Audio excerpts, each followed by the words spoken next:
everyone. Today I have with me screenwriter Hannah Afton. Thank you so much for talking with me today, Jo. Thanks for having me. I love talking to screenwriters, and I love talking to beginning screenwriters because I love to pick your brains for everybody out there who is just starting out and, like what to expect and the process and, just how you decided that you wanted to become a screenwriter. So why don't we start off with, telling me a little bit about what made you decide to do this? I mean, screenwriting is a tremendous career, and lots of people love it. And I just want to know, how did you decide one day, I want to be a screenwriter? Okay, yeah, sure. Well, it's been a long journey for me. I think I've always been a writer. I have been writing poetry, short stories, and things like that all my life.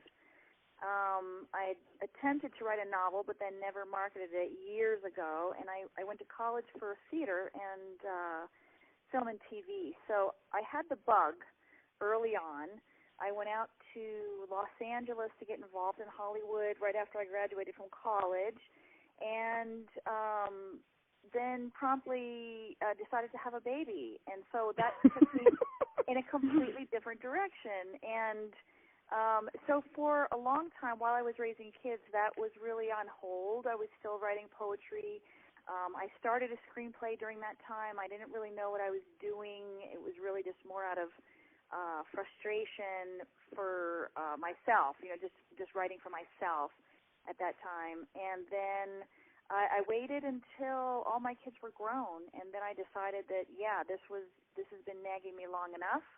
I really want to do this, kind of moving into my third act in my own life. So as empty nesters, we moved to the mountains here in North Carolina in a cabin that's up in the clouds, and I started writing. I started taking some classes. I've since taken classes with quite a few different consultants and schools, and so that really was the beginning of my real journey into screenwriting full time. So that was 2014. So that's been 3 years. So I'm really just getting started, like a lot of other folks out there. Well, I love to hear that story because I'm kind of in that same phase, and we get to this point because I had 6 children, and I'm 52, and they're not all out, but they're almost all out.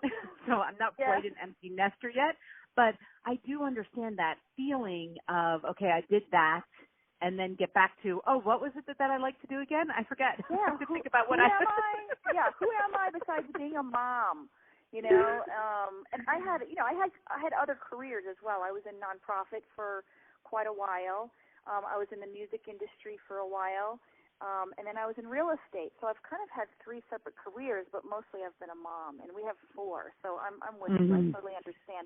And there is something to that notion that as women and as mothers, it is much harder for us to carve out the time for writing. It's not the same as maybe many other professions where you can kind of do it in dribs and drabs. You really do need to have the room of your own, as Virginia Woolf would say, a room of my own to write in, to be still, to think, to process, and to allow that creativity to occur in between, interruptions. So the fewer interruptions you have, the more likely it is you're going to finish something, right? So having kids makes that hard. I remember when I was writing my novel, I used to put this sign on my door. It just had 3 B's, B, B, B, and it meant you can only knock on the door if you're bleeding, if the house is burning, or you're not breathing. Those are the 3 criteria. I love that. I kind of had similar rules too with my children. It'd be like, if I went in my room, which I would escape to, I'd be like, don't bother me for 10 minutes unless something tragic is happening. Cause, exactly. It would be like, Mom, I want to watch TV and they're not letting me. I'm like, that's not tragic. That is not tragic. Right. Yeah. It makes it a little harder, but now that, the house is quiet, I'm getting a lot done. In the last 3 years, I think I've written now 12 screenplays. Wow. Yeah, and I've just finished up my first TV pilot with a co-writer. Tom Fryer, and so that's been a whole new avenue for me to explore. So I'm starting to venture off into that direction a little bit and see what I can do there. I've had some options come and I've had some options go. So I've had some screenplays that producers liked, that they optioned, and then they didn't get financed, which is not unusual in Hollywood. Right. Particularly if you're working with indie producers who don't have their own money, who are going out to shop these scripts to their investors. So I've had a few of those come and go, and I've got one right now that continues to be under option that I'm really excited about. That one seems to be moving forward, and the producer I'm working with on that, Dawn Davis, has just been fabulous. So that one I'm fairly certain will make it to the finish line, but you never know. There's a lot of hang-ups along the way that can happen. Mhm. It's really it's a numbers game, and it's a game for the persistent. What are the odds, right? So the odds are like 99% failure rate. Right. So, you're kind of asking for a challenge. You really have to be up to the challenge. You have to be willing to fail over and over and over again. Learn from your mistakes. Get your work out there. Get rejected over and over again, and then even get optioned, and then find that the investors reject the script, or there just isn't the money out there for your particular idea, and not be rattled and not be deterred from your goal, because really this is a game that is won by the persistent people of the world. Yeah, and I'm Shonda Rhimes from Yeah. Scandal, and she did a master class, and she said, if you can do anything else, do that other thing.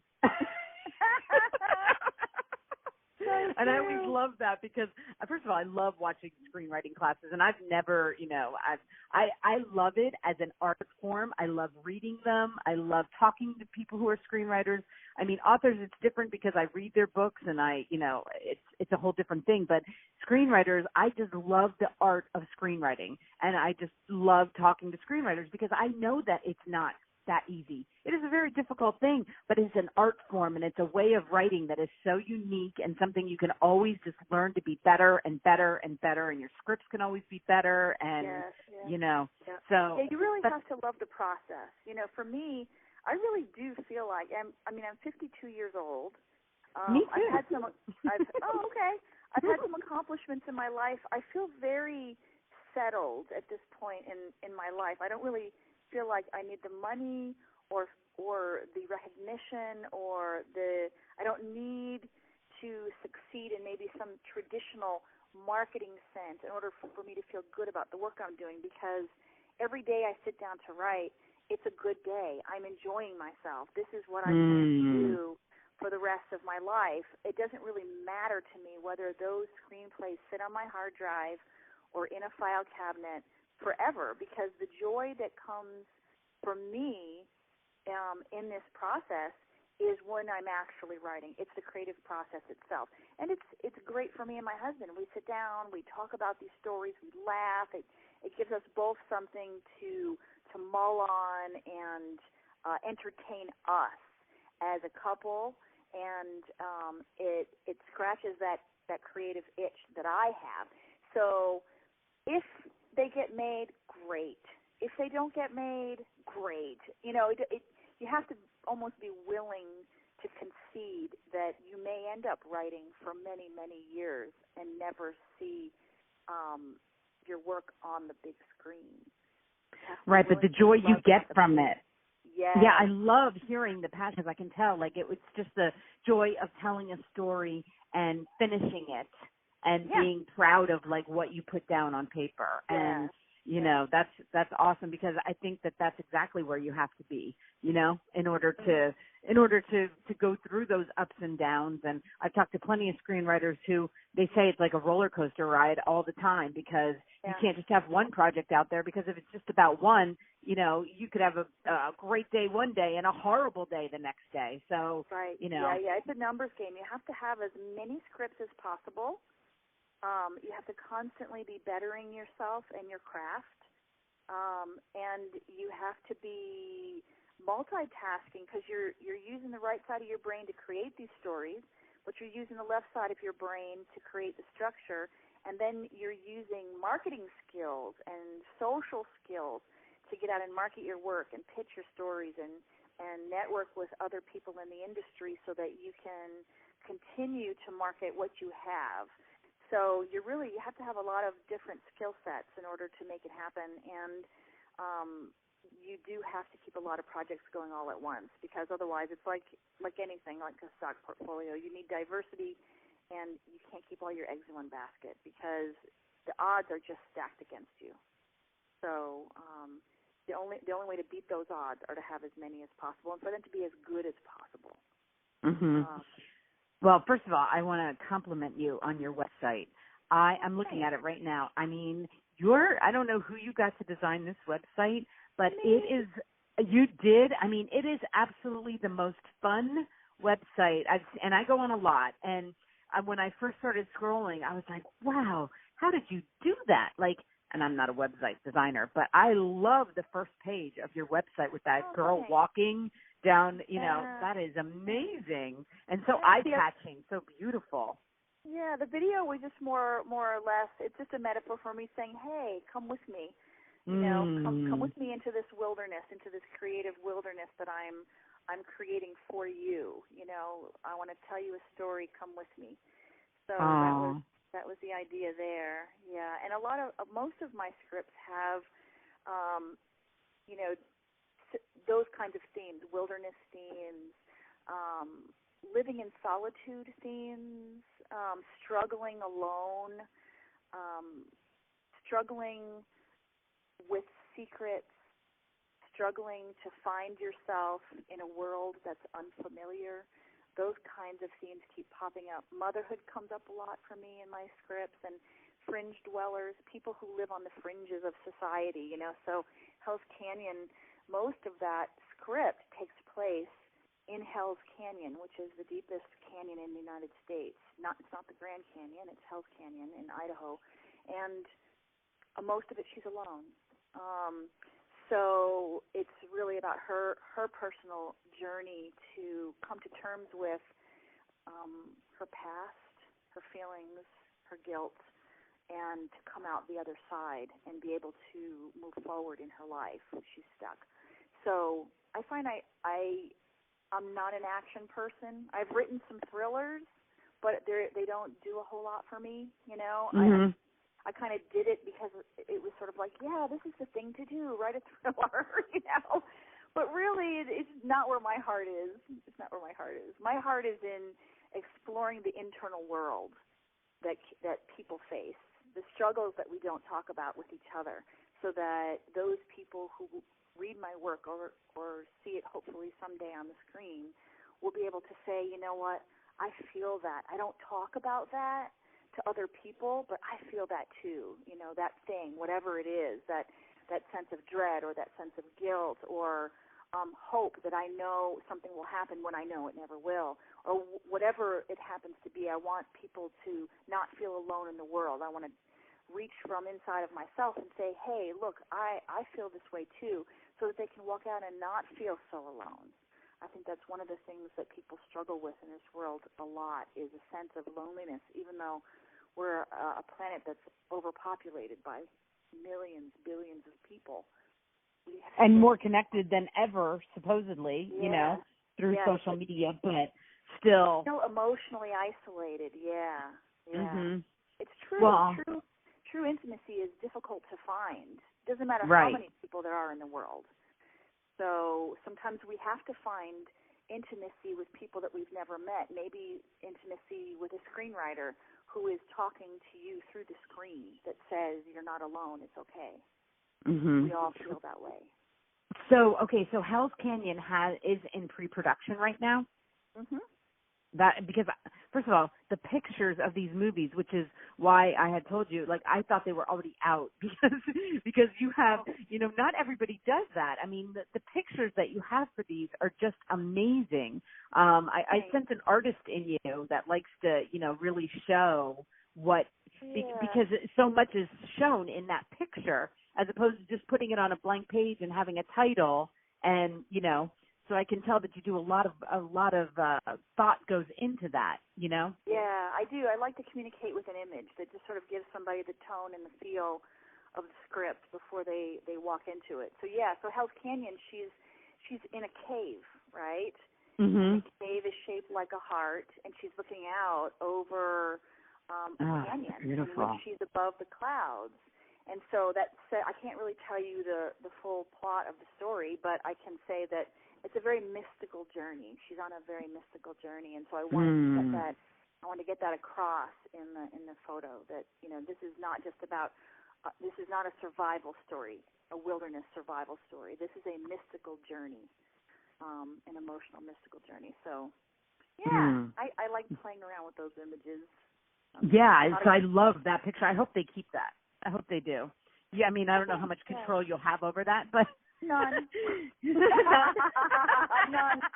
No, you know, basically, I think most screenwriters realize that like you create the base, the foundation for the story, and then people come along and it becomes a group effort, and then their creative vision and what they got from your story, which it always delights me, is often not what I intended. You know, sometimes I'll find that someone will read something that I've written and they'll say, "Wow, this part really touched me in this way," and I'll realize I didn't intend for that particular part to touch people in that way, but for some reason their life experience and their past caused them to perceive what I wrote differently.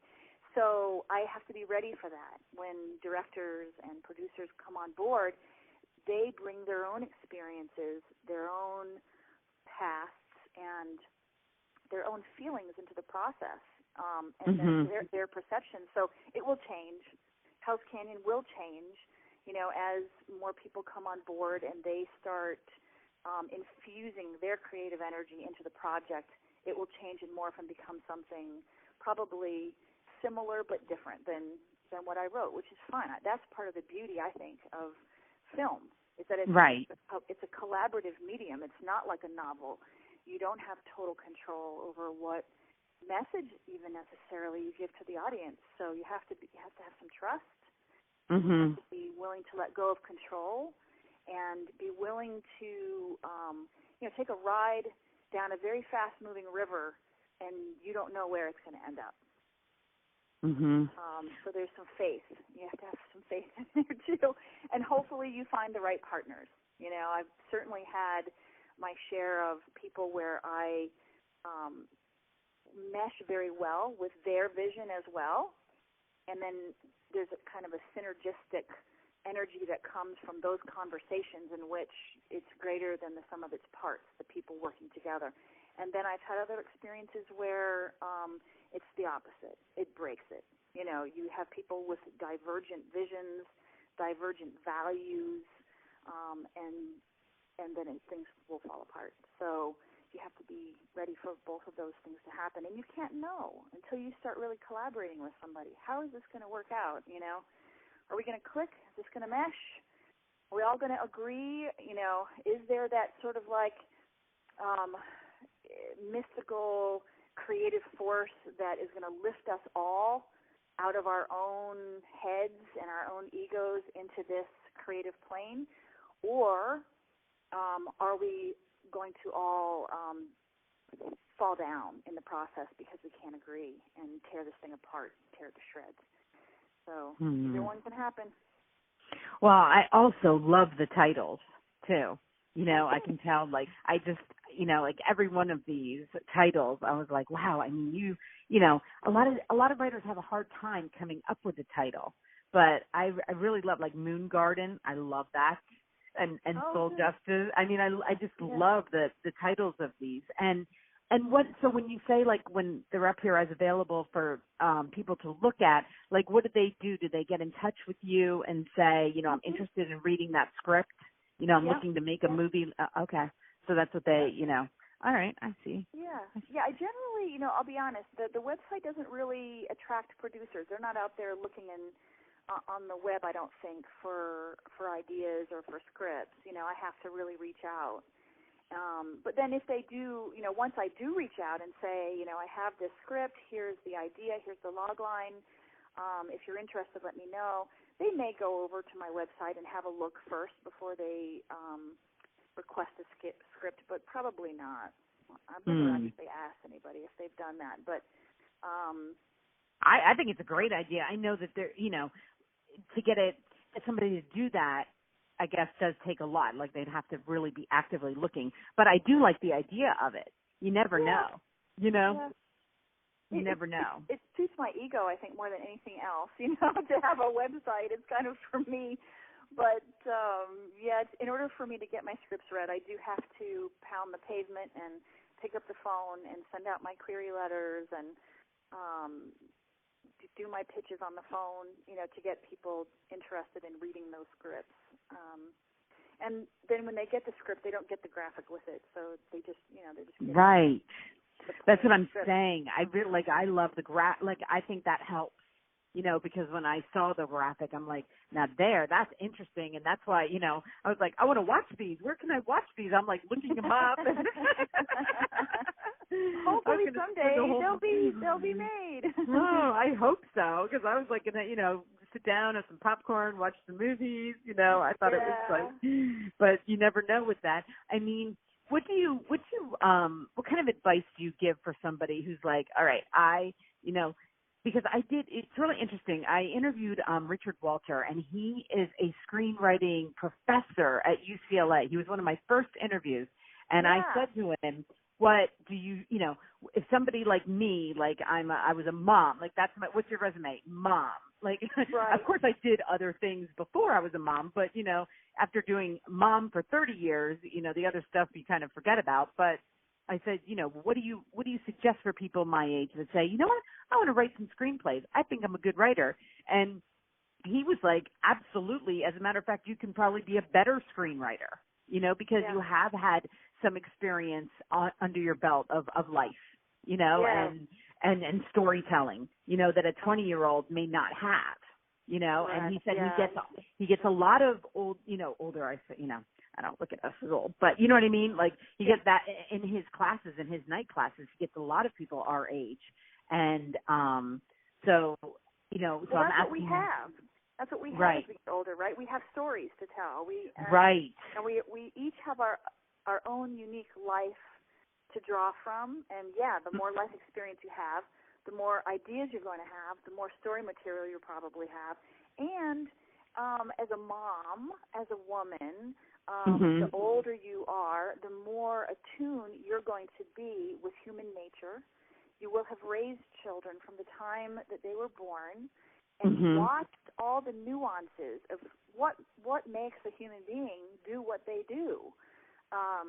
So you have a perspective as a mother, I think, that's unique, in so much as you probably are a little bit more in touch with the very basis of human nature and all the microcosms that make up family, and that make up sibling relationships and the struggles of adolescence, the struggles of childhood, the struggles of young adulthood. As you watch your children, you will remember what it was like for you as a young adult to go out into the world, but then you will have had the opportunity to also see your own children move into their young adult years and watch them from a distance, right? So you have this observation that someone who is maybe 25 doesn't have yet. They don't have hindsight yet, and they don't have the experience of being an observer to watching one human being make all of the transitions throughout their life up until the age of 25. They can really only see it from their own perspective, whereas you can see it from two different perspectives. Yes, I love that. And so, okay, so you said you were working on a TV show also. Is there anything that you can tell us about it, or is it like all hush-hush? Yeah,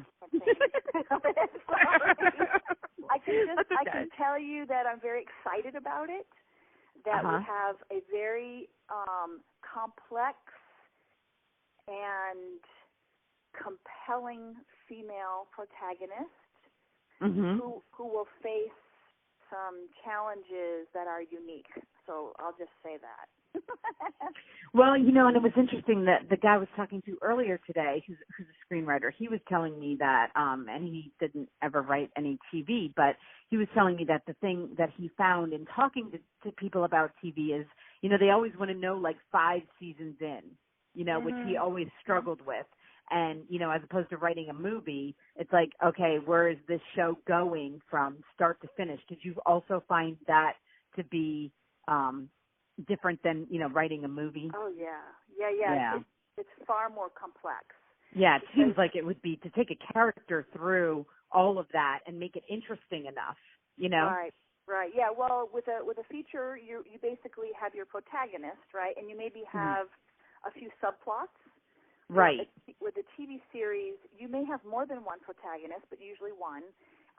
And you have several other storylines that you're following in which you will want to highlight other characters and their stories. So you're doing a lot of setting up of particular tensions and conflicts. You're setting up, you're paying off, you're making reveals, and you're doing them at certain points in the script because you have to allot for commercial breaks, right? So you want to leave your viewer on a cliffhanger right before each commercial break so that they'll come back and continue to watch. Mm-hmm. And so you have to structure your story in a way that those cliffhangers will be logical, that they'll hit hard, and they will leave the audience with a need-to-know kind of question before they come back, all while you're setting up all of these subplots and setting up future episodes and setting up future seasons. So you have to create a Bible that has your story arc for the pilot, your story arc for the first season 1, your story arc for season 2, your story arc for the entire series, how you imagine the entire series, maybe after hundreds of episodes, finally ending. Where does this finally land? You have to know all of that in advance, and you have to know how these characters are going to come in and out of the protagonist's life and change it and change the story and move it in new directions to keep it interesting and compelling, while at the same time keeping your audience still very deeply committed to the fate of your main character. My brain hurts after you just said all that. It's very complex. I felt like my brain was broken after we sat down and brainstormed the pilot and the together. I was just like, oh my God, what about this character? And it has to be logical. You can't just make stuff up, It has to make sense. And what every single character does, they have to have their own unique motivation. So you can't just throw a character in there just to be an antagonist, to be in the way. That character needs to have their own unique, compelling, and believable motivations for doing what they do. And at some level, we have to be on board to understand and believe, like, yeah, if I was that guy, I'd probably want to do that too. So finding those motivations is difficult, and then you have to have motivations for every action they take. If they get in a car and drive somewhere, it has to be really clear why they're getting in the car and driving somewhere. Right. You right. It has to be. It has to all make sense. Right. Oh, but that's awesome. I've learned so much. You are so much fun. I can't wait. Like, you have to let me know, okay? When any of this happens, please let me know so we can actually talk about it. And because you are so much fun to talk about and to talk with, and plus, as a woman, it's just awesome to hear, what you're doing, and it inspires other women to say, I can go do that too, and I can go have a second career or third career, and it's all good, Yeah, and it can still be so much fun. There's no age limit. There's no gender limit. There's no race limit. Every single person that's alive on this planet, doesn't matter how old they are, even young people, old people, we've all got stories to tell. So there's no reason why anybody, even if you're 80 years old, shouldn't do what they're being called to do. If you're being called to write screenplays. And for right now, it sounds like what you're doing is you're gearing up. You're gearing up and you're getting ready for this career shift that you're going to make when you empty nest and your kids are gone. And so you're gathering information, you're learning, and I wish you all the best in that. And thank you. Contact me if you need any help, or if you need me to help point you in the right direction to help, learn the craft and all that. I'd be happy to give you some links. And well, thank you so much. And I'd love to do the same for you too. Like whatever you need out there, if you want to talk about something that's coming up and you want to share it with everybody, please give me, you just shoot me an email and we'll chat and we'll get it out there. And okay. I really wish you all success in everything that you do. So thank you so much for talking. And I will put your website. Yes, and I will put your website for everybody because I highly suggest your website, even if you just like looking at websites, okay? Go to her website, thanks. get some inspiration for what you want your website to look like. It's beautiful, and it's just fun to be on. So congratulations on that. And we'll talk soon, okay, Joe? Okay, thanks. Okay, have a great day. Okay. All right, bye-bye.